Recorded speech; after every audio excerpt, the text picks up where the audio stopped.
जमशेदपुर के जुगसलाई थाना से महज 50 मीटर की दूरी पर टाटा स्टील गेट के समीप एक स्कूल बस ने स्कूटी को टक्कर मार दी। इस दुर्घटना में जुगसलाई नया बाजार स्थित राम टेकरी रोड निवासी पिता विकास प्रसाद और पुत्र ललित प्रसाद गंभीर रूप से घायल हो गए। घायलों को तत्काल इलाज के लिए टीएमएच ले जाया गया, जहां जांच के दौरान डॉक्टरों ने पुत्र को मृत घोषित कर दिया। घटना गुरुवार सुबह 6 बजे की बताई जा रही है। घटना को अंजाम देने के बाद स्कूल बस तेजी से बिष्टुपुर की ओर फरार हो गया। बताया जा रहा है कि मृतक बेल्डी चर्च स्कूल का छात्र था। वो अपने पिता के साथ गुरुवार की सुबह अपने स्कूल जा रहा था। जुगसलाई थाना से थोड़ा पहले पीछे से एक ट्रक ने स्कूटी को अपनी चपेट में ले लिया।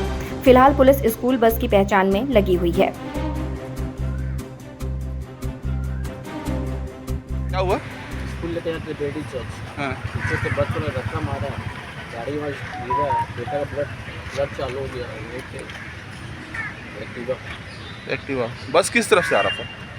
स्टेशन के तरफ जा रहा था, पीला कलर का बस था। गाड़ी नंबर नोट लीजिए, स्टेशन- गाड़ी नंबर कितनी बजे की घटना है? यही सुबह 6:05